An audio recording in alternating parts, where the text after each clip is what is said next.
You think lasagna has to be red? Well, you'd be wrong. And this one's got roasted garlic, and it's creamy, porky, bacony, and it's so good you'll forget tomatoes even exist.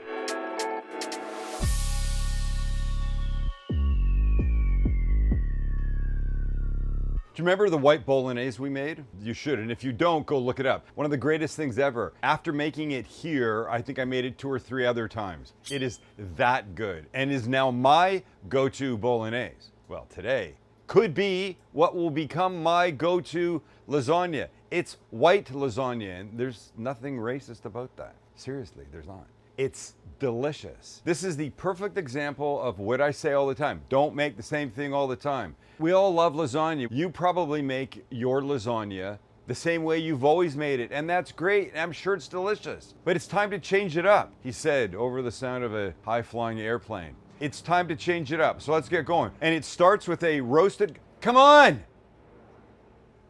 He's going away. He, listen to me. And it starts with a roasted garlic bechamel. How's that? We start by melting some butter in our little pots. Don't worry about the amounts, the recipe's below. But if you're keeping score, that's 6 tablespoons of butter. And once it melts, in goes the same amount of flour.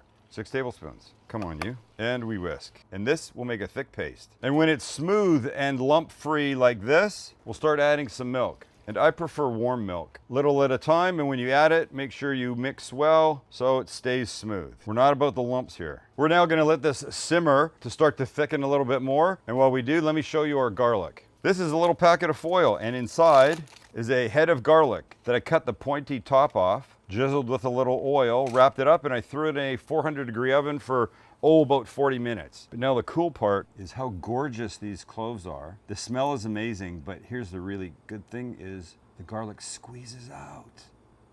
Look at that. And we're gonna put this in our little bowl here. Look at this, look at this. What 40 minutes in an oven does to a head of garlic. It absolutely transforms it. Oh, it's squeezing out the bottom. Isn't it glorious?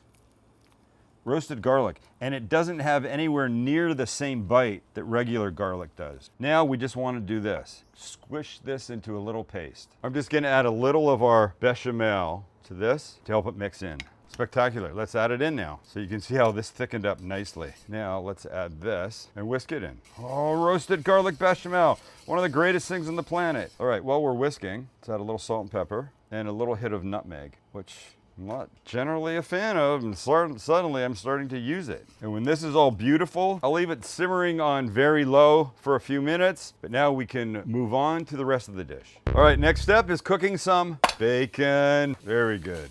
That's half a pound chopped up. Our goal is getting it mostly crispy. You can go full crisp if you want. I always say it, I think there's more flavor when there's a little fat left in it. And if you cook out all the fat, you got nothing. Not much to see here. We're gonna get this mostly crispy, then move on. This is exactly where I want it, but I'm gonna take out the bacon and leave the grease. Okay, this is a little much for me. Let me take half of this out, and we'll start some pork. And with most of the grease gone, in goes a pound of ground pork. And we brown. Season with a little salt and pepper. You know I love options, so let me give you a couple. If you don't wanna use pork, you could always use ground beef. It's pretty traditional lasagna, that'd be fine. You could use ground chicken. It would be great. If you didn't want to use either of those, you could use a deli roasted chicken.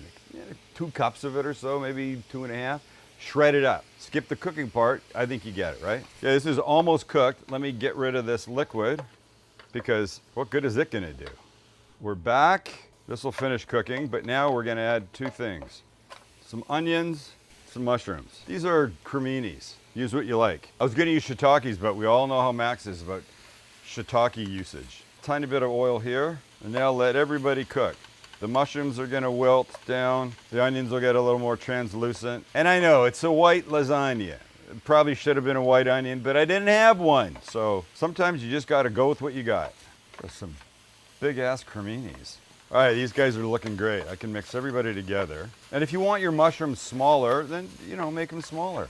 But they do shrink, and I feel like if you start off with them diced small, like the onions, you're not gonna even know they exist. So a couple things I like to add. Touch of oil, touch of garlic. Yes, there's garlic in the bechamel, but I like to add a little bit of it here, and a little red pepper flake to go with the red onion, apparently. And as soon as this is fragrant, like now, in we go. Glorious. Okay, one more thing. a big handful of spinach. And you know what's gonna happen. Over the next minute, this is gonna wilt down to almost nothing. That's been what, 5 seconds, 10 seconds? All right, let this continue wilting, but we can set up now to build our lasagna. And we begin. First, some bechamel on the bottom. Oh God, you should smell this, holy S. So a little layer here. Next, uno, dos, tres. I'm a fan of these no boil lasagna sheets. I think they're great. And now a bit of this business. Now, one of the greatest adds to lasagna ever, some little blops of ricotta. And it's all gonna melt in, so if it's not perfect, don't worry about it, but it's gonna be great. Mozzarella, some parm. I've barely eaten a thing today.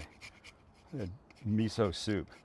It was really good. There's a lot of green onions in it, but it's not gonna be this. And then remember our bacon? Let's just give it another little bit of love. And repeat, one more layer of everything.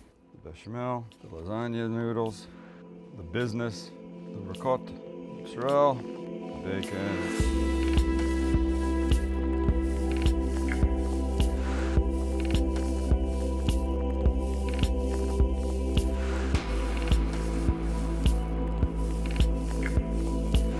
And voila, I'm gonna cover this with foil, throw it in a 375 oven for about 25 minutes, yank the foil, give it another 15 minutes or so to get the top beautiful. It's already beautiful, but wait till all this is melted and perfect. And there we go. Now I've used this non-stick foil. It's stick on one side and not stick on the other because I didn't want it sticking to any of this top. I know it doesn't look very exciting right now, but we've got another 15, 20 minutes to go. And then the real magic happens. And we're home. I love bubbling lasagna. I just love it. Right there is nice. You see these guys? This little crispy edges poking up. That's the shit. I think I said it before. My father was still alive and I referred to something as being the shit. He'd go, I don't want the shit. Why you call it that? All right, let me take it off of this. And as with any lasagna, patience is a virtue. You just gotta give it 15 minutes or so to cool down, or you'll end up with a burning hot, sloppy, but delicious mess. This lasagna is the shit. No cap, it's the shit. Watch that lasagna bubble.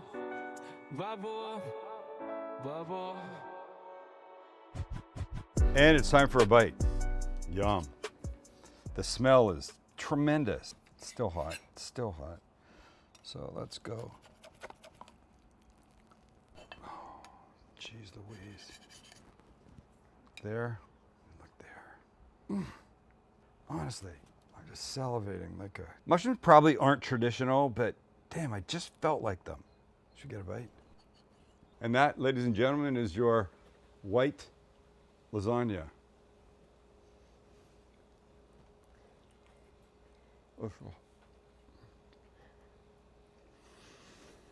With roasted garlic bechamel that is insane.